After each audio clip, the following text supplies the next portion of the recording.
వరదేపాలెంలో జరిగిన వివాహంలో ఆహారం మిగిలిపోయిందని బీఈపీసీ ఫౌండేషన్ సభ్యులకు సమాచారం అందించగా వెంటనే స్పందించిన బీఈపీసీ ఫౌండర్ రియాజ్ స్థానికంగా ఉన్న ఓ గిరిజన కాలనీలో ఆహారాన్ని పంపిణీ చేయడం జరిగింది.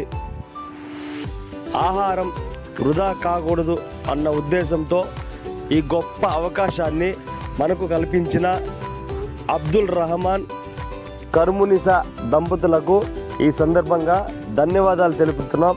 అలాగే మీ ప్రాంతంలో ఎప్పుడైనా ఏ కార్యక్రమానికి సంబంధించిన ఆహారం మిగిలిపోతే వెంటనే మా ఫౌండేషన్ సభ్యులకు సమాచారం అందిస్తే మేమే ఆహారాన్ని సేకరించి దాని అవసరం ఉన్న నిరుపేద కుటుంబాలకు అందించడం జరుగుతుంది.